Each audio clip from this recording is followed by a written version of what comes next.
Praise God, everyone.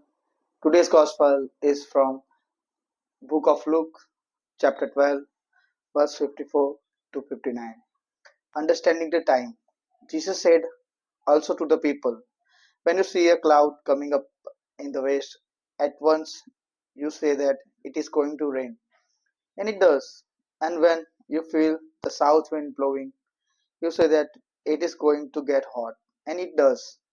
Hypocrites, you can look at the earth and the sky and predict the weather. Why then don't you know the meaning of this present time? Settle with your opponent. Why do you not judge for yourselves the right thing to do? If someone brings a lawsuit against you and takes you to court, do your best to settle the dispute with him before you get to court. If you don't, he will drag you before the judge, who will hand you over to the police, and you will be put in jail. There will stay, I tell you, until you pay the last penny of your fine. This is the word of the Lord. Thanks be to God.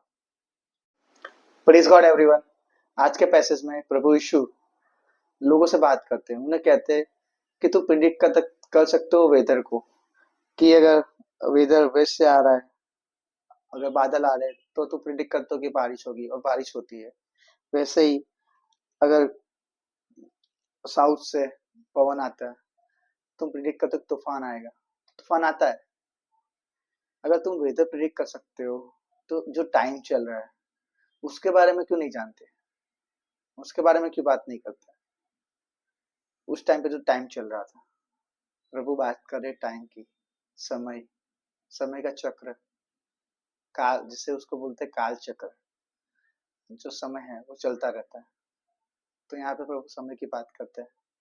तो precious time, time for repent, time for confess का time है. जो भी गलतियां की है उसकी माफी मांगने का टाइम है, बस प्रायश्चित करने का टाइम है. लेकिन लोग उस टाइम को पहचान नहीं सकते.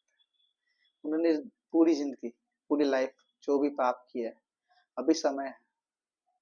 जजमेंट डे, बाइबल में लिखा है जजमेंट डे आएगा, और जब जजमेंट डे आएगा तो जो पापी होगा उसको नरक की आग में चलना पड़ेगा, और जो पुण्यशाली ठहरेगा उसको स्वर्ग में जगह मिलेगी.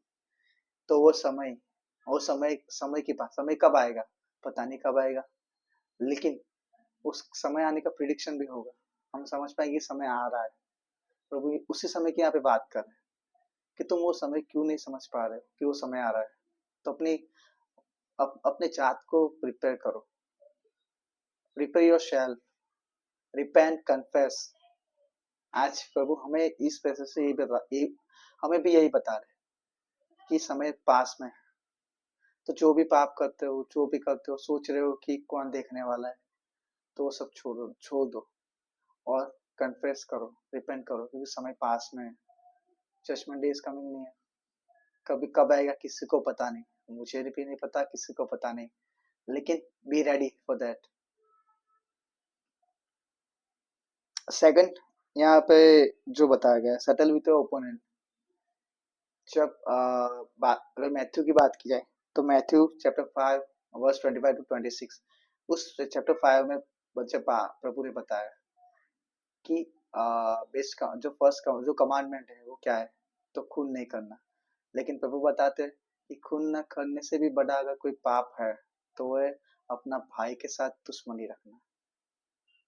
तो प्रभु ने बताया कि जो कमांडमेंट है तो कौन सा है, तो लव वन अनदर, एक दूसरे से प्रेम करो.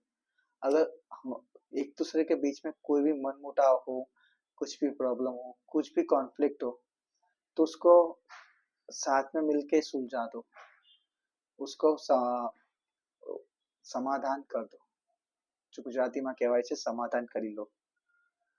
तो वही बताते प्रभु कि अगर तुम अपने, व्हाई डू यू नॉट जज for yourselves the right things to do. तुम अपने आप क्यों जज नहीं करते. अगर तुम्हारा किसी के साथ झगड़ा हो गया तो तुम अपने आप जाओ, अपने आप उसको सुलझाओ. लेकिन तुम क्या करते हो, तीसरे को बीच में लाते हो.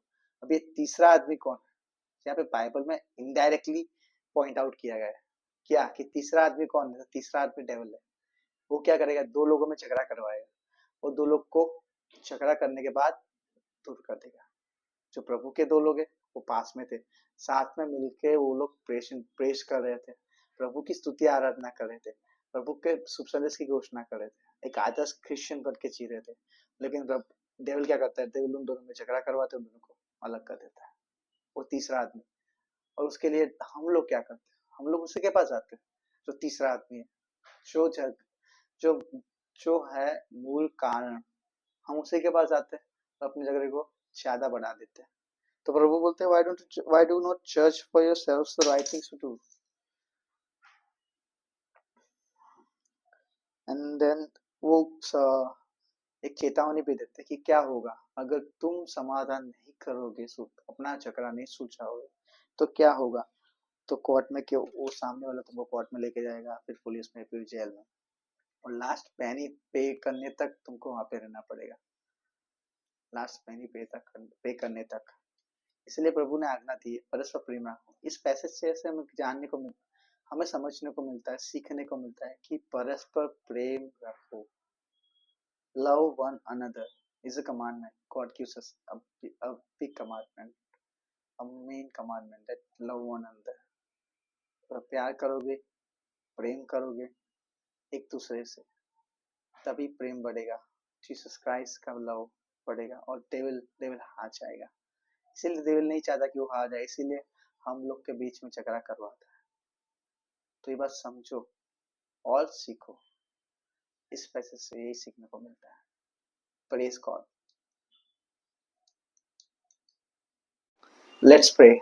In the name of the Father and the Son and the Holy Spirit. Amen. Thank you, Lord Jesus. Praise you, Lord. Praise you, Lord. Thank you, Lord. Thank you, Lord. Thank you, Papita. Thank you, thank you, thank you, पवित्र आत्मा। Thank you, Mother Maria. Thank you, thank you, thank you। आज के दिन के लिए आपको धन्यवाद करते हैं हम लोग। आज के दिन के लिए धन्यवाद, आज के पैसेज के लिए, आप आज के वचन, आपने जो हमें वचन दिया उसके लिए धन्यवाद।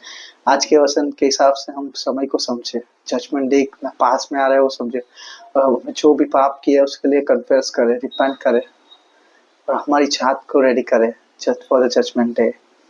उसके लिए हमें शक्ति दीजिएगा, हमें मार्गदर्शित कीजिएगा प्रभु।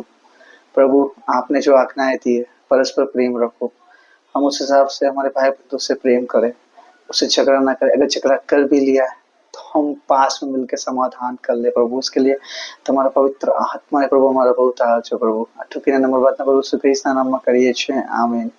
तन पवित्र आत्मा ने नाम है। आमीन। प्रभु की शांति।